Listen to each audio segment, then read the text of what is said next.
நண்பர்கள் அனைவருக்கும் வணக்கம். இது உங்கள் ஸ்ரீ ஐஏஎஸ் அகாடமி வெற்றியின் வழிகாட்டி.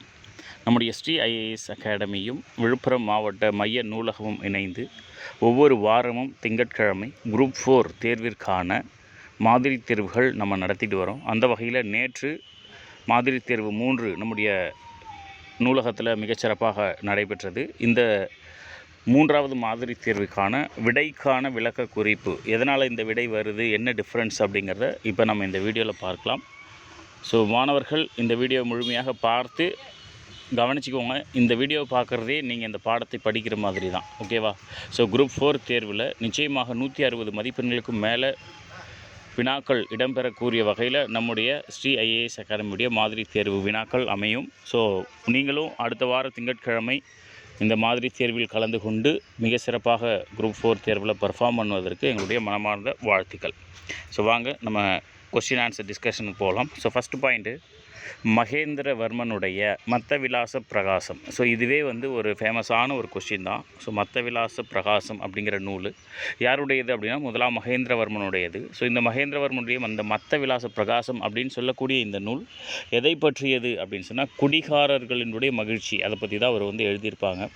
ஸோ குடிகாரர்களின் மகிழ்ச்சி அப்படிங்கிறதுமே அந்த மத்தவிலாச பிரகாசத்தை குறிக்கக்கூடிய ஒரு வார்த்தை தான். ஸோ இந்த மத்தவிலாச பிரகாசம் அப்படிங்கிற நூலை தமிழில் எழுதியவர் யார் அப்படின்னு சொன்னால் மயிலை சீனி வெங்கடசாமி. சரியா? அப்போ மகேந்திரவர்மனின் மத்தவிலாச பிரகாசம் அப்படிங்கிற நூலை தமிழில் எழுதியவர் யார் அப்படின்னா மயிலை சீனி வெங்கடசாமி. அதுக்கடுத்தது தமிழ் நாடக மறுமலர்ச்சியின் தந்தை. இதில் மறுமலர்ச்சிங்கிற வார்த்தையை மட்டும் பார்த்துக்கோங்க, சரியா? ஏன்னா பம்மல் சம்பந்தனார் அப்படிங்கிறவர் நாடக உலகின் தலைமை ஆசிரியர் அப்படின்னு வருவார். சங்கரதாஸ் சுவாமிகள் பேராசிரியர், இவர் ஆசிரியர் அப்படின்னு சொல்லி வருவார் இல்லையா? ஸோ நாடக உலகின் தந்தை அப்படின்னு வருவாங்க. ஸோ இதில் மறுமலர்ச்சியின் தந்தை அப்படின்னு ஒரு கேள்வி இருக்கும் பொழுது நிச்சயமாக இருக்கக்கூடிய ஒரே ஒரு ஆப்ஷன் தான் கந்தசாமி. நம்ம இதை வச்சுமே நம்ம ஆப்ஷனை எலிமினேட் பண்ணி எடுக்கலாம், சரியா? ஸோ எல்லா வினாக்களுமே நம்ம படித்த வினாக்களாக வரும் அப்படின்னு எதிர்பார்க்க முடியாது. ஒரு சில வினாக்கள் நம்ம படித்த தகவலை வைத்து வரும். அதனால் கொஞ்சம் மறக்காமல் அதை ஞாபகம் வச்சுக்கோங்க. தமிழ் நாடக மறுமலர்ச்சியின் தந்தை என்று புகழப்படுபவர் யார் அப்படின்னு சொன்னால் கந்தசாமி. ஓகேங்களா? ரைட். ஸோ அதுக்கடுத்து தமிழில் அமைந்த முதல் இசை நாடகம். இசை நூல் அப்படிங்கிறது வேறு, ஓகேவா? ஸோ இசை நூல் அப்படின்னா அது பரிபாடலை குறிக்கக்கூடியது. தமிழோட முதல் இசை நூல் அப்படின்னா பரிபாடல். நம்ம கேட்குறது இசை நாடகம், ஓகேவா? ஸோ அப்போ கண்டிப்பாக பரிபாடல் வராது. பட்டினப்பாலையெல்லாம் லிஸ்ட்லேயே இல்லை. அப்போ இருக்கக்கூடிய 2 ஆப்ஷன் தான், ஏ அல்லது டி. இப்படி தான் நம்ம சூஸ் பண்ணணும். ஸோ இதில் ஆன்சர் என்ன சார் அப்படின்னா டி, நந்தன் சரித்திரம் அப்படிங்கிற நூல். ஸோ இப்போ மாணவர்களுக்கு ஒரு கேள்வி கேட்குறேன், இந்த நந்தன் சரித்திரம் அப்படிங்கிற அந்த நூலை எழுதியவர் யார்?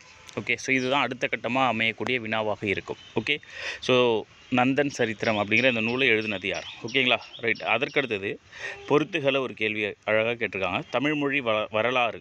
ஓகே, ஸோ இந்த தமிழ்மொழி வரலாறு அப்படிங்கிறது யார் எழுதியிருப்பார் அப்படின்னு சொன்னால் பரிதிமார் கலைஞர் எழுதியிருப்பார். ஸோ அப்போ ஏக்கு என்ன வரும் அப்படின்னா 2 வரும். அப்போ ஒன்று ஏவாக இருக்கும், இல்லைனா டியாக இருக்கும் ஆன்சர். ஸோ இதே தான், ஓகேவா? 18ஆம் நூற்றாண்டு தமிழ் இலக்கியம் யார் எழுதுகிறா அப்படின்னா மயிலை சீனி வெங்கடசாமி. ஓகேவா? ஸோ அப்போ 2-1. அப்போ இதை வச்சே நம்ம ஈஸியாக ஆன்சர் எடுத்துடலாம். மயிலை சீனி வெங்கடசாமி. 1800 ஆண்டுகளுக்கு முற்பட்ட தமிழர்கள். இதெல்லாம் பார்த்திங்க அப்படின்னா டிஎன்பிசியில் நிறைய டைம் ரிப்பீட் ஆகக்கூடிய கொஸ்டின். 1800 ஆண்டுகளுக்கு முற்பட்ட தமிழர்கள். ஆசிரியர் வே கனகசபை. முற்கால தமிழர் வரலாறு KN சிவராஜ பிள்ளை.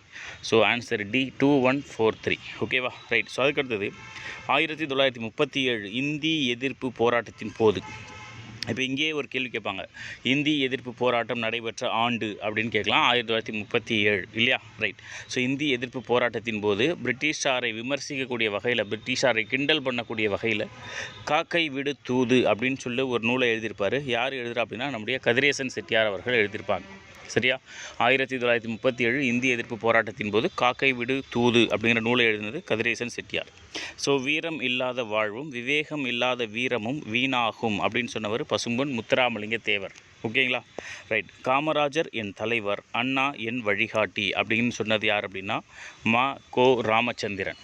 இந்த கோ ராமச்சந்திரன் அப்படிங்கிறவர் யார் சார் அப்படின்னா அவர் தான் புரட்சி தலைவர் எம்ஜிஆர். ஓகேவா? ஸோ எம்ஜிஆரோட பேரையே ஒரு ட்விஸ்ட் பண்ணி வச்சுருக்காங்க. அப்போ நிச்சயமாக இது ஆன்சராக இருக்கிறதுக்கு வாய்ப்பு இருக்கும் அப்படின்னு நம்ம யூகத்தின் அடிப்படையில் எடுத்தோம் அப்படின்னா நிச்சயமாக அது ஆன்சராக இருக்கும். சரியா? ஏன்னா மற்ற எல்லாரோட பேரும் கொஞ்சம் ஓரளவுக்கு பரிச்சயமாக இருக்கும். இந்த மகோ ராமச்சந்திரன் அப்படிங்கிறது மட்டும் கொஞ்சம் டிஃப்ரெண்ட்டாக இருக்கும் பொழுது அது என்னன்னு தெரியணும். மகோராவே நம்ம தெரியாமல் இருந்தோம் அப்படின்னா நிச்சயமாக நமக்கு ஆன்சர் வராது. ஸோ மகோரா அப்படிங்கிறது எம்ஜி ராமச்சந்திரனுடைய பேர் அப்படிங்கிறத தெரிஞ்சுக்கிட்டோம் அப்படின்னா போதும். ஓகேங்களா? ரைட். ஸோ அதுக்கு அடுத்தது 8வது கொஸ்டின் பொறுத்துக அப்படின்னு ஒரு கேள்வி இருக்கும். ஸோ இந்த பொறுத்துக அப்படிங்கிற ஒரு கேள்வி இந்த 3 விஷயத்தை மட்டும் இந்த லாஸ்ட் டியை மட்டும் தப்பு, இதை மட்டும் அடிச்சிடுவாங்க. மீதி 3 வச்சு நம்ம மேட்ச் பண்ணி பார்க்கலாம். ஸோ சைவ வேதம் எது அப்படின்னா திருவாசகம். சைவ வேதம் அப்படின்றது திருவாசகம். சைவர்களின் வேதம் அப்படின்னா 12 திருமுறைகள். ஸோ ஆன்சர் நம்ம அதை வச்சு இந்த 2 இதை எடுத்தோம்னா 2-1 அப்படின்னு வரும். ஸோ ஆன்சர் பிக்கு நம்ம ப்ரெஃபரன்ஸ் கொடுத்துருக்கலாம். சரிங்களா? 2-1 அப்படின்னு வரும்போது நம்ம நிச்சயமாக அதை கொடுத்துருக்கலாம். ஏன்னா சைவ வேதம் அப்படிங்கிறது திருவாசகம், சைவர்களின் வேதம் அப்படிங்கிறது 12 திருமுறைகள். அதேமாதிரி வைணவ வேதம் அப்படிங்கிறது திருவாய்மொழி ஆண்டாள் பாடியிருப்பாங்க இல்லையா? ஸோ திருவாய்மொழி. வைணவர்களின் வேதம் அப்படிங்கிறது 4000 திவ்ய பிரபந்தம். ஸோ இதுதான் இதுக்கான கரெக்டான கொஸ்டின் இது தான். ஸோ டைப்பிங் மிஸ்டேக்னால அந்த ஒரு விஷயம் நடந்திருக்கும். இனி வரக்கூடிய தேர்வுகளில் அது நடக்காமல் பார்த்துக்கலாம். Okay, right. ஸோ 9வது கேள்வி, 1961 சாகித்ய அகாடமி விருது பெற்ற மு வரதராசனாருடைய அகல் விளக்கு இந்த நூல் தான் சாகித்ய அகாடமி வாங்கியிருக்கோம். ஆனால் இப்போ கேள்வி என்ன கேட்டிருக்காங்க அப்படின்னா, அந்த அகல் விளக்கு அப்படிங்கிறது எந்த கேட்டகிரியான நூல்? ஓகேவா? ஸோ சிறுகதை தொகுப்பா, புதினமா, நாவலா, நாடகமா? 4 ஆப்ஷன் கொடுத்துருப்பாங்க. ஸோ அகல் விளக்கு அப்படிங்கிறது நாவல். இப்போயுமே நீங்கள் இதை தான் செய்யணும். 2023 சாகித்ய அகாடமி விருது பெற்ற ஒரு நூல் என்ன வகையான நூல், அது எதை பற்றி சொல்லுது அப்படிங்கிறது எல்லாத்தையுமே, அதோட கருப்பொருள் என்ன அப்படிங்கிற எல்லாத்தையுமே கொஞ்சம் கோத்ரூ பண்ணி வச்சுக்கோங்க. சமீப காலமாக டிஎன்பிஎஸ்சியில் இந்த மாதிரியான வினாக்கள் தான் கேட்குறாங்க. சரியா? ரைட். ஸோ அதுக்கடுத்தது அன்மொழி தொகை. நம்ம 11th புக்லேயே இருக்கும் இந்த வார்த்தை, மறக்காமல் ஞாபகம் வச்சுக்கோங்க. அன்மொழி தொகை அப்படிங்கிறது பிரித்து எழுதணும் அப்படின்னா அல் கூட்டல் மொழி கூட்டல் தொகை அப்படின்னு பிரியும். ஓகே, அல் கூட்டல் மொழி கூட்டல் தொகை அப்படின்னு பிரியும். 11வது கேள்வி, கீழ்கண்டவர்களுள் ஆதி சித்தராக கருதப்படுபவர் யார் அப்படின்னா திருமூலர். ஸோ சித்தர்களில் முதல் சித்தர், ஆதி சித்தர் அப்படின்லாம் கருதப்படுபவர் யார் அப்படின்னா திருமூலர். ஓகேங்களா? ஸோ இதெல்லாம் நிறைய வாட்டி கேட்ட கொஸ்டின் தான். ஸோ அதுக்கடுத்தது 12வது கொஸ்டின் பொறுத்துக. நூலாசிரியர் பொறுத்துக அப்படின்பாங்க. காற்றிலே மிதந்த கவிதை யார் ஆசிரியர் அப்படின்னா மு அருணாச்சலம். ஓகேவா? ஸோ ஏட்டில் எழுதா கவிதை யார் எழுதியிருக்கா அப்படின்னா அன்னக்காமு அப்படிங்கிறவர் எழுதியிருப்பார். திரு அன்னக்காமு அப்படின்னு எழுதியிருப்பார். பவளமாலை அப்படிங்கிறது கருணானந்த சுவாமிகள் எழுதுகிறாரு. நாடோடி இலக்கியம் கீவா ஜெகநாதன். இந்த ஒரு பாயிண்ட் நமக்கு தெரிஞ்சிருந்தால் கூட ஈஸியாக நம்ம என்ன பண்ணியிருக்கலாம் அப்படின்னா ஆன்சர் எடுத்துருக்கலாம். Option D. ஓகேவா? ஸோ அப்போது பொறுத்துக அப்படிங்கிற வினாவிற்கு எளிமையாக எப்படி விடையளிக்கலாம் அப்படின்னா, எப்பொழுதுமே பொறுத்துகாவுக்கு 4வது பாயிண்ட்டு எங்கே மேட்ச் ஆகுதோ அதை சர்ச் பண்ணிங்கன்னா ஆன்சர் கிடச்சிடும். ஓகேவா? ஸோ 4வது பாயிண்ட்டுக்கு மேட்ச் ஆனதை நீங்கள் எடுத்துட்டீங்க அப்படின்னா நிச்சயமாக உங்களுக்கு அது ஆன்சராக அமைஞ்சிடும். Okay, right. ஸோ அதுக்கடுத்தது திருக்குறள் கொஸ்டின். உயிர் வாழ்பவர் யார் அப்படின்னா, உலக நடைமுறையோடு ஒத்து போகிறவர் தான் உயிர் வாழ்பவர் அப்படின்னு திருவள்ளுவர் சொல்லுவார். சரிங்களா? ஸோ உலக வாழ்க்கையோடு ஒத்து போகிறவர் தான் உயிர் வாழ்பவர் அப்படின்னு சொல்லியிருப்பார். அதுக்கடுத்து ஓடாதவன் அப்படிங்கிற சொல்லினுடைய வேர்ச்சொல். இங்கே நல்லா கவனிங்க. இந்த ஓடாதவன் அப்படிங்கிறது அதாவது எதிர்வினையில் இருக்கக்கூடியது. சரியா? ஸோ எதிர்வினையில் இருக்கக்கூடியது. அதனால் ஓடாத அப்படின்னு தான் வேர் சொல்லாக இருக்கும்னு நினைக்கக்கூடாது. சரியா? அப்போ அங்கே வினை என்ன அப்படின்னா ஓடுதல் அப்படிங்கிறது தான் வினை. அவன் ஓடுறான் ஓடலையாங்கிறதுலாம் 2வது விஷயம். ஸோ அப்போ ஓடாதவன் அப்படிங்கிற சொல்லுடைய வேர்ச்சொல் என்ன அப்படின்னா ஓடு அப்படிங்கிறது. ஓகேவா? ரைட். அதே மாதிரி சந்தி அப்படிங்கிறது ஆப்ஷன் தமிழில் என்ன? சந்தி அப்படிங்கிறது என்ன பொருள் அப்படின்னா இதெல்லாமே நமக்கு 11வது புத்தகத்தில் பள்ளி புத்தகத்தில் இருக்கக்கூடிய தகவல் தான். ஓகேவா? சந்தி அப்படின்னா சந்திப்பு அப்படின்னா அப்படியே இதெல்லாம் நம்ம அப்படியே அந்த ஃப்ளோலே வச்சுருக்காங்க பாருங்கள். ஸோ இதெல்லாம் நம்மளை ஈஸியாக கவுக்கிறதுக்கான விஷயங்கள் தான். ஸோ சந்தி அப்படிங்கிறதுக்கு தமிழில் என்ன அர்த்தம் அப்படின்னா புணர்ச்சி. ஓகேவா? ஸோ புணர்ச்சி அப்படிங்கிறது தான். ஓகே. அதே மாதிரி இப்பு இவ் இது எல்லாமே இப்பு இவ் என்பது என்ன மாதிரியான இடைநிலைகள் அப்படிங்கிறான். சரியா? இப்பு இம் அப்படிங்கிறது என்ன மாதிரியான இடைநிலைகள் அப்படிங்கிறான். இப்போ நீங்கள் இந்த இப்பை வச்சு ஒரு வார்த்தையை உருவாக்குனீங்கனாலே ஆன்சர் எடுத்துடலாம். இப்போ வர்ற மாதிரி. ஓகேவா? இப்போ எப்படி உருவாக்கலாம் அப்படின்னா பார்ப்பான். ஓகேவா? ஸோ பார்ப்பான் இருக்கா? அதே மாதிரி பேசுவான். ஓகே. ஸோ இப்போ இந்த இப்பு அப்படிங்கிறது அவன் பார்ப்பான் அப்படிங்கிறது எதை குறிக்கக்கூடியது அப்படின்னா ஃப்யூச்சரில் அவன் பார்ப்பான், படிப்பான், நாளைக்கு படிப்பான், ஃப்யூச்சரில் படிக்கிறது. ஓகேவா? அதேமாதிரி பேசுவான், இவ் குட்டல் ஆணு பிரியும் இல்லையா? ஸோ நமக்கு இலக்கண குறிப்பு பிரிக்கும்போது அப்படி தான் பிரியும். ஸோ இவ்வு அப்படின் போது இதெல்லாம் எதிர்காலத்தில் நடக்கும் அப்படின்னு சொல்லக்கூடிய இடைநிலைகளாக அமையும். இப்போ இவ்வு அப்படிங்கிறதெல்லாம். அதனால் இது ஆன்சர் என்ன சார் அப்படின்னா எதிர்கால இடைநிலைகள். ஓகேவா? அதேமாதிரி பார்க்கின்றான் அப்படின்னா கவனிங்க, பார்க்கின்றான். அப்போ இங்கே என்ன சார் அப்படின்னா கின்று அப்படிங்கிறதா இடைநிலை. ஸோ அப்போ இந்த கிறு கின்று அப்படின்னு வர்றது எல்லாமே வந்து பார்த்திங்க அப்படின்னா நிகழ்கால இடைநிலையில் வரும். ஓகேங்களா? ஸோ நமக்கு கொஸ்டின் ஆன்சர் என்ன அப்படின்னா இப்பு இவ்வு என்பது எதிர்கால இடைநிலைகள். ஓகேவா? ரைட். அதுக்கடுத்தது பெரும்பாலும் சந்தியாக வரக்கூடிய 3 எழுத்துக்கள் இதுதான். எது வரும் அப்படின்னா இத்து, இப்பு, இக்கு. அதில் வராது எதுன்னு கேட்குறாங்க. ஸோ இவ்வு அப்படிங்கிறது வராது. அப்போ பெரும்பாலும் சந்தியாக வரக்கூடிய 3 எழுத்துக்கள் எது அப்படின்னா இக்கு, இத்து, இப்பு. சரிங்களா? ரைட். அதுக்கடுத்து உலகத்தையே பெற கருதினாலும் கிடைக்கும். திருக்குறள் கொஸ்டினை மறக்காமல் ஞாபகம் வச்சுக்கோங்க. உலகத்தையே பெற கருதினாலும் கிடைக்கும் எப்பொழுது அப்படின்னு கேட்குறாங்க. உரிய காலத்தில் பொருத்தமான இடத்தில் இரண்டும். ஸோ ஆன்சர் என்ன சார் அப்படின்னா இரண்டும். ஓகேவா? உரிய காலத்தில் பொருத்தமான இடத்தில் நம்ம ஒரு செயலை செய்கிறோம் அப்படின்னு சொல்லும்பொழுது நிச்சயமாக நம்ம இந்த உலகத்தையே வெல்லணும் அப்படின்னு நினச்சாலும் அது நடக்கும் அப்படின்னு வள்ளுவர் சொல்லியிருப்பார். சரியா? ஸோ அதற்கடுத்து முதற் பாவலர் என்று அழைக்கப்படுபவர். நீங்கள் பாட்டுக்கு கொஸ்டின்லேயும் பாவலர் பார்த்துட்டு ஆன்சர்லேயும் பாவலர்னு பார்த்துட்டு அப்படியே மாட்டிக்காதீங்க. டிஎன்பிஎஸ்சி இந்த வேலையை தான் ஈஸியாக செய்வாங்க. சரியா? ஸோ முதற் பாவலர் என்று அழைக்கப்படுபவர் யார் சார் அப்படின்னா திருவள்ளுவர். ஓகேவா? ஸோ முதல் பாவலர், நாயனார், தேவர், பொய்யிற் புலவர், இப்படியெல்லாம் நம்ம அவரை சொல்லுவோம். ஓகேவா? ரைட். அதுக்கடுத்தது சரியான நூலை தேர்வு செய்க. அதாவது இந்த நூலோட கரெக்டான தலைப்பு என்ன அப்படிங்கிறது தான் கேள்வி. கனவுகள் ப்ளஸ் கற்பனைகள் ஈக்குவல் டு காகிதங்கள் அப்படிதான் நூலுடைய பேர். ஓகேவா? ஸோ கனவுகள் ப்ளஸ் கற்பனைகள் ஈக்குவல் டு காகிதங்கள் அப்படிங்கிறத நூலுடைய பேர்.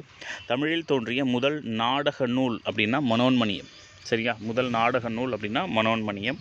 சரியான இணையை தேர்வு செய்க. இரட்டை காப்பியங்கள் என்பது சிலப்பதிகாரமும் மணிமேகலையும். ஓகேங்களா? இரட்டை காப்பியங்கள் என்பது சிலம்பு மணியும். ஓகே. அதே போல் நாடக காப்பியம் எனப்படுவது சிலப்பதிகாரம்.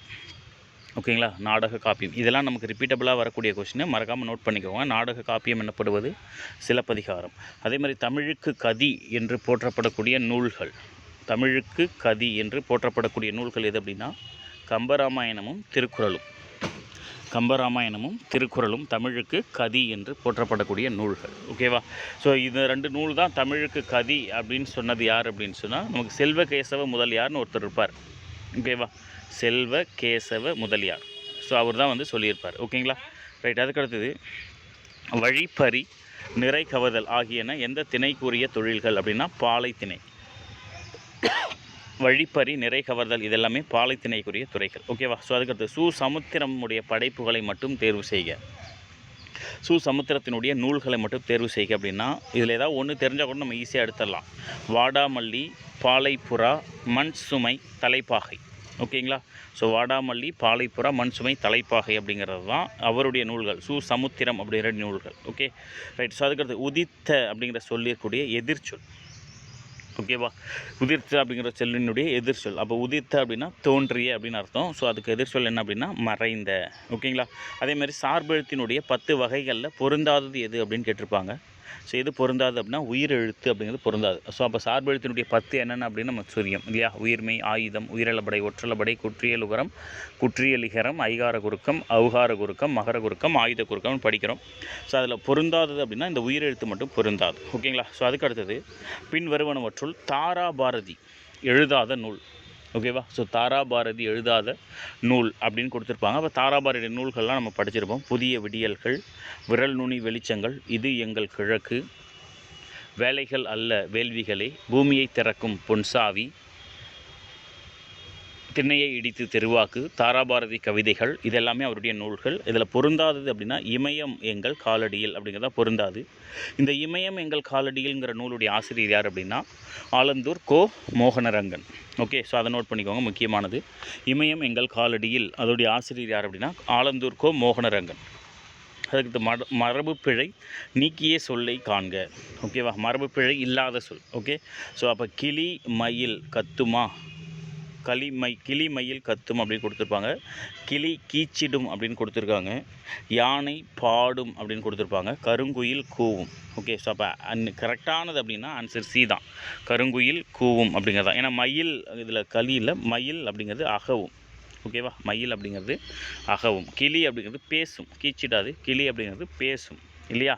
ஸோ யானை அப்படிங்கிறது என்ன பண்ணும்? யானைக்கு என்ன பண்ணும்? ஆன்சர் சொல்லுங்கள் பார்ப்போம். யானை அப்படிங்கிறதுக்கு மரபு ஓகேவா? ஸோ இதை மட்டும் சொல்லுங்கள். பட் ஆன்சர் என்ன சார் அப்படின்னா கருங்குயில் கூவும் அப்படிங்கிறது தான். மறக்காமல் ஞாபகம் வச்சுக்கோங்க. ஒலி வேறுபாடு அறிந்து பொருத்தமான இணையை தேர்வு செய்க. ஓகேவா? ஸோ ஒலி வேறுபாடு அறிந்து பொருத்தமான இணை, அதாவது என்னென்னா அலை, அலை, அழை, அதான் அதுக்கூட பொருத்தமான இணை என்ன அப்படின்னா அலை அப்படிங்கிறது கடல் அலை. இந்த லை போட்டோம் அப்படின்னா புற்று. ஓகேவா? புற்று. அழை அப்படின்னா கூப்பிடு. ஓகேங்களா? ஸோ அப்போ என்ன சார் ஆன்சர் அப்படின்னா ஆப்ஷன் சி தான் இங்கே நமக்கு ஆன்சர். ரைட். அதுக்கடுத்து ஓ அப்படிங்கிற ஓரெழுத்து மொழி தரக்கூடிய பொருள் அப்படின்னா மதகு நீர் தாங்கக்கூடிய பலகை. ஓ அப்படிங்கிற ஓரெழுத்து ஒரு மொழிக்குரிய பொருள் என்ன அப்படின்னா மதகு நீர் தாங்கும் பலகை அப்படிங்கிறது தான். ரைட். ஸோ அதே மாதிரி முறையான தொடர் அமைப்பு அப்படிங்கிறது ஒரு வாக்கியம் கொடுத்துருப்பாங்க. அந்த வாக்கியத்தை கலைச்சி போட்டு எது சரியான வாக்கியமாக இருக்கும் அப்படின்ற மாதிரி கேட்பாங்க. சரியா? ஸோ அப்போ ஆன்சரு இதை நீங்கள் படித்து பார்த்தீங்கன்னா ஈஸியாக ஆன்சர் எடுத்துடலாம். கதிரவன் காலையில் உதித்து மாலையில் மறையும். இதை தான் மாற்றி கொடுத்துருப்பாங்க. சரியா? ஸோ இதை நீங்கள் ஒரு முறைக்கு 2 முறை வாசிச்சிங்க அப்படின்னாலே உங்களுக்கு ஆன்சர் கிடச்சிரும். ரைட். ஸோ அதுக்கடுத்தது விட்டு அப்படிங்கிறதுக்கு இலக்கண குறிப்பு கேட்குறாங்க. விட்டு அப்படிங்கிறதோட இலக்கண குறிப்பு அடுக்கு தொடர். சரியா? ஸோ அடுக்கு தொடர். ஓகே. ஸோ அப்போ விட்டு அப்படிங்கிறது பொருள் தரும் இல்லையா? பொருள் தராததான் நமக்கு இரட்டைக்கிளவி. பொருள் தந்தால் அதுக்கு பேர் அடுக்கு தொடர் அப்படிங்கிறது. ஓகே. அதுக்கடுத்தது இலக்கண குறிப்பு தருக தான். இதுவுமே வந்து பார்த்திங்கன்னா தவறான பொருத்தம் கேட்குறாங்க. ஸோ வினாவை நன்றாக படிக்கணும். இலக்கண குறிப்பு கேட்குறாங்க, ஆனால் அதில் தவறாக பொருந்திருக்கக்கூடியது அப்படின்னு கேட்குறாங்க. ஸோ தாய் சேய் அப்படிங்கிறது உண்மை தொகை தான் இல்லையா? மறைஞ்சு வர்றது. அப்போ ஆன்சர் எப்படி வரும்? தாயும் சேயும். கரெக்டு. ஓகேவா? ஸோ தாய் சேய்ங்கிறது உண்மை தொகை. கரெக்டு தான். அதே மாதிரி முறுக்கு மீசை வந்தார் அப்படிங்கிறது வேற்றுமை தொகைன்னு கொடுத்துருப்பாங்க. ஸோ அந்த வேற்றுமை தொகை வராது. சரியா? ஸோ முறுக்கு மீசை வந்தார். கரும்பு தின்றான் அப்படிங்கிறது அன்மொழி தொகையில் வரும். ஸோ அதுவும் வராது. வெண்குடைங்கிறது பண்பு தொகை. ஸோ இது கரெக்டு. ஓகே. அவன் கேட்குறது தவறானது, ஆனால் 1, 4 கரெக்டு. இப்போ ஆப்ஷனில் எங்கெல்லாம் 4, 1ன்னு வருதோ அது எல்லாத்தையுமே ஒமிட் பண்ணி எடுத்துட வேண்டியதுதான். இது 2 நமக்கு தெரியலனா கூட தெரிஞ்சதை வச்சு ஈஸியாக ஒமிட் பண்ணி ஆன்சர் எடுத்துடலாம். ஓகேங்களா? ஸோ இந்த மாதிரியான விஷயங்களுக்கு இதெல்லாம் கொஞ்சம் நீங்கள் இம்ப்ளிமெண்ட் பண்ணுங்கள். ஓகேவா? ரைட். ஸோ அதுக்கடுத்தது விடைக்கேற்ற வினாவை தேர்வு செய்க அப்படின்னு கொடுத்துருப்பாங்க. ஸோ என்ன சொல்கிறாங்க அப்படின்னா மாறன் 10ஆம் வகுப்பில் படிக்கிறான். ஓகேவா? ஸோ இப்போ இதில் கேள்வி இப்படியும் கேட்கலாம். 10ஆம் வகுப்பில் படிப்பவர் யார் இப்படியும் கேட்கலாம். ஓகேவா? ஸோ 10ஆம் வகுப்பில் படிப்பவர், ஆனால் அது சரியானது கிடையாது. ஆப்ஷன் வைக்கலாம், நான் சொல்கிறேன். ஓகே. ஸோ மாறன் என்ன படிக்கிறான், மாறன் வகுப்பில் என்ன செய்கிறான், மாறன் எத்தனையாவது வகுப்பு படிக்கிறான், மாறன் எந்த வகுப்பில். கரெக்டானது இதுதான். ஓகே. மாறன் எந்த வகுப்பில் படிக்கிறான், 10ஆம் வகுப்பில் படிக்கிறான். ஓகேவா? ரைட். ஸோ அதுக்கடுத்தது விடைகேற்ற வினா தான் எங்கேயுமே. மனிதர்கள் செய்ய இயலாத கடினமான செயல்களை ரோபோக்கள் செய்கின்றன. ஓகேவா? ஸோ அப்போ இதுக்கு மனிதர்களால் செய்ய இயலாத வேலைகளை செய்பவை எவை? ஓகே. ஸோ அதையுமே கரெக்டாக நோட் பண்ணிக்கோங்க. விடைக்கேற்ற வினா இந்த மாதிரி இலக்கண குறிப்பு, இந்த மாதிரி ஓரெழுத்து ஒரு மொழி, இதில் தான் வந்து நமக்கு ஈஸியாக மார்க் போகும். சரியா? ரைட். ஸோ அதுக்கடுத்தது மழை முகம் காணா பயிர் போல உவமைக்கு பொருத்தமான சொல். மழை முகம் காணா பயிர் போல அப்படின்னா மழையே பார்க்காத பயிர் எப்படி இருக்கும்? வறட்சியாக இருக்கும். சரியா? ஸோ வறட்சியாக இருக்கக்கூடிய பயிர் வாட்டமாக இருக்கும், துன்பப்படும். அதுதான். ஓகே. பழம் நழுவி பாலில் விழுந்தது போல. இதுக்கு இந்த உவமைக்கு பொருத்தமான பொருள் என்ன அப்படின்னா நினைத்த ஒன்று, பிடித்த செயல் ஒன்று, எதிர்பாராமல் நடப்பது. நம்ம நினச்சிட்ட செயல் ஒன்று எதிர்பாராமல் நடக்கும். அதுதான் பழம் நழுவி பாலில் விழுந்தது போல. இப்போ உதாரணத்துக்கு நம்ம சொல்லணும் அப்படின்னு சொன்னால், நீங்கள் குரூப் 4 தேர்வுக்கு தயாராகிட்டு இருக்கீங்க இல்லையா? ஸோ உங்களுக்கே தெரியாமல் நம்முடைய ஸ்ரீ ஐஏஎஸ் அகாடமியுடைய சார்பில் நம்ம வந்து நூலகத்தில் 8 மாதிரி தேர்வுகள் வைக்கிறோம் இல்லையா? ஸோ வழக்கமாக எல்லோரும் என்ன பண்ணுவாங்க, பரீட்சைக்கு முன்னாடி ஒரே ஒரு மாதிரி தேர்வு வச்சு ஹால் டிக்கெட் வாங்கிக்கிட்டு இவங்க எல்லாமே எங்ககிட்ட தான் படித்தாங்க அப்படின்னு சொல்லுவாங்க.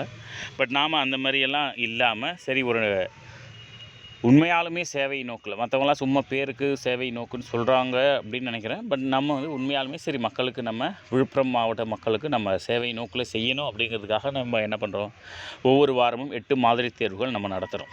சரியா? ஸோ இது வந்து யாருமே எதிர்பார்த்துருக்கவே மாட்டாங்க. எல்லாருமே படிச்சுக்கிட்டு தான் இருப்பாங்க. ஸோ எங்கேயாச்சும் நமக்கு ஒரு மாடல் டெஸ்ட் எழுதி பார்க்கலாம்னு நினைப்பாங்க. பட் தொடர்ந்து இந்த 8 மாதிரி தேர்வுகளை எழுதும்போது உங்களுக்கு தேர்வு பற்றிய பயம் போகும். அதே மாதிரி நீங்கள் கொஸ்டினில் அங்கே பார்க்கக்கூடிய வினாக்கள் தான் உங்களுக்கு முன்கூட்டியே இதெல்லாம் நம்ம கெஸ் பண்ணி எடுத்து கொடுக்குறோம். சரியா? ரைட். ஸோ பழம் நழுவி பாலில் விழுந்தது போல் அப்படிங்கிறது நம்முடைய விழுப்புரம் மாவட்டத்தில் படிக்கக்கூடிய, நூலகத்தில் படிக்கக்கூடிய மாணவர்களுக்கு சரியான ஒரு உவமையாக இருக்கும். சரியா? நினைத்த ஒன்று, பிடித்த செயல் ஒன்று, எதிர்பாராமல் நடப்பது. ஸோ இப்போ நான் உங்கள்கிட்ட கேட்டுக்கிறதுலாம் என்ன சார்னா, நீங்கள் இந்த வாய்ப்பை சரியாக பயன்படுத்திக்கோங்க. இந்த தேர்வை மிகச்சிறப்பான முறையில் எழுதுங்க. இந்த கொஸ்டின்ஸை திரும்ப போய் கோத்ரூ பண்ணுங்கள். நிச்சயமாக இது நேரடியாக அப்படியே குரூப் 4ல் வர்றதுக்கு நிறைய வாய்ப்புகள் இருக்கும். ஓகேவா? ரைட். ஸோ அதுக்கடுத்தது 40வது கேள்வியை நம்ம பார்த்துடலாம். பெருமைக்கும் ஏனை சிறுமைக்கும் தத்தம் கருமமே கட்டளைகள் இக்குறளில் அமைந்துள்ள நயம். ஓகேவா? மோனையா எதுகையான்னு கேட்குறாங்க. ஸோ அப்போ இரண்டாவது எழுத்து ஒன்று போல் வர்றதுக்கு பேர் எதுகை. இங்கே பெருமைக்கும் ரூ இருக்கும், கருமமே அப்படிங்கிறதுக்கும் ரூ இருக்கும். ஸோ இங்கே எதுகை தான் வரும். ஓகேவா? ஸோ அதுக்கடுத்து யாருக்கு மருந்து உண்ணும் தேவை ஏற்படாது அப்படின்னு வள்ளுவர் சொல்கிறாரு அப்படின்னா, முன் உண்டது செரித்த பின் உண்பாருக்கு. நம்ம முன்னாடி சாப்பிட்ட சாப்பாடு செரிச்சிருச்சு அப்படின்னு தெரிஞ்சு அடுத்த வேளை உணவை உட்கொள்பவர்களுக்கு மருந்து உண்ணக்கூடிய தேவை ஏற்படாது அப்படின்னு வள்ளுவர் சொல்வார். சரியா? அதுக்கடுத்து உணவில் சேரக்கூடிய சிறு நச்சுத்தன்மையை முறிக்கக்கூடிய இலை மூலிகை எது அப்படின்னா கருவேப்பிலை. சரியா? உணவில் சேரக்கூடிய சிறு நச்சுத்தன்மையை முறிக்கக்கூடியது எது அப்படின்னா கருவேப்பிலை. ஓகே. ஸோ 43வது கேள்வி. தமிழகத்தில் யவனர் என்று அழைக்கப்பட்டவர்கள் யார் அப்படின்னா கிரேக்கர்கள். ஓகே. யவனர் அப்படின்னா யாரை குறிக்கக்கூடியது அப்படின்னா கிரேக்கர்களை குறிக்கக்கூடிய சொல். சரியா? அதுக்கடுத்தது யாதும் ஊரே யாவரும் கேளீர் அப்படின்ற வரிகள் உணர்த்தக்கூடியது பொதுமை, உலக பொதுமை. ஓகே. ஸோ உலக பொதுமை நீங்கள் ஆப்ஷன்ஸ் பார்த்தீங்கனாலே இதில் ஓரளவுக்கு நீங்கள் எடுத்துடலாம். ரைட். ஸோ யாதும் ஊரே யாவரும் கேளீர் என்ற வரிகள் உணர்த்தக்கூடிய பண்பு உலக பொதுமை. ரைட்டா? ஸோ 45வது கேள்வி. நாயக்கர்கள் ஆண்ட நிலப்பகுதி எவ்வாறு அழைக்கப்பட்டது அப்படின்னா பாளையம். சரியா? நாயக்கர்கள் ஆண்ட நிலப்பகுதி பாளையம் அப்படின்னு அழைக்கப்பட்டிருக்கும். அதே மாதிரி வீரமாமுனிவர் தொகுத்த அகராதி சதுரகராதி. தமிழுடைய முதல் அகராதி எது தான்? சதுரகராதி நூல் தான் இல்லையா? ஸோ அதோடைய ஆசிரியர் யார் அப்படின்னா வீரமாமுனிவர். ஓகேங்களா? ஸோ அதுக்கடுத்து 47வது கேள்வி. சரியான ஒன்றை தேர்வு செய்க அப்படின்னு கொடுத்துருப்பாங்க. ஸோ தேவநேய பாவனர் அவரை பற்றின விஷயங்கள் தான். அகர முதலி திட்ட இயக்குனராக பணியாற்றியிருப்பார். தமிழ் சொல் ஆராய்ச்சியில் உச்சம் தொட்டிருப்பார். உலக தமிழ் கழகத்தை நிறுவி அதனுடைய இயக்குனராக இருந்திருப்பார். செந்தமிழ் சொற்பிறப்பியல் அகர முதலி திட்டத்தினுடைய தலைவராக இருந்திருப்பார். சரிங்களா? ஸோ அப்போ இது எல்லாமே வந்து தேவநேய பாவனரை குறிக்கக்கூடிய சொற்கள் தான். ஓகே. அதுக்கடுத்து தமிழ் விடு தூது அப்படிங்கக்கூடிய நூலை உவேசா பதிப்பித்த ஆண்டு. ஓகே. தமிழ் விடு தூது அப்படிங்கிற சிற்றிலக்கிய நூலை 1930 முதலாக பதிப்பித்தவர் யார் அப்படின்னா உவேசா. ஓகேவா? ஸோ நிறைய நூல்கள் நமக்கு தமிழில் பதிப்பித்து கொடுத்துருக்கக்கூடியவர் தமிழ் தாத்தா அப்படின்னு அழைக்கப்படக்கூடிய உவேசா. தமிழ் விடு தூதியும் அவர் தான் வந்து பதிப்பிக்கிறார். ரைட். ஸோ 49வது கேள்வி. பேசப்படுவதும் கேட்கப்படுவதுமே உண்மையான மொழி அப்படின்னு சொன்னது யார் அப்படின்னா வரதராசனார். ஓகே. பேசப்படுவதும் கேட்கப்படுவதுமே உண்மையான மொழி அப்படின்னு சொன்னது வரதராசனார். 50வது கேள்வி. கூற்று காரணம் கேட்டிருக்காங்க. சமயத்துறையில் வடமொழி ஆதிக்கம் அதிகமிருந்தும் தமிழ் செல்வாக்கு பெற்றிருந்தது. ஆழ்வார்களும் நாயன்மார்களும் பக்தி பாடல்களை தமிழ் மொழியிலேயே இயற்றினர். ஸோ அப்போ கூற்று காரணம் இரண்டுமே வந்து சரி. ஓகே. ஸோ இதுதான் வந்து முதல் 50 வினாக்களுக்கான விடைகள். மறக்காமல் அடுத்த 50 வினாக்களுக்கான விடைகளை கூடிய சீக்கிரமே அப்லோட் பண்ணிடுறேன். மறக்காமல் நோட் பண்ணி வச்சுக்கோங்க. உங்களுக்கு டவுட் ஏதாச்சும் இருந்துச்சு அப்படின்னா நீங்கள் கமெண்ட் பண்ணுங்கள். நான் உங்களுக்கு ஆன்சர் பண்ணுறேன். தேங்க்யூ.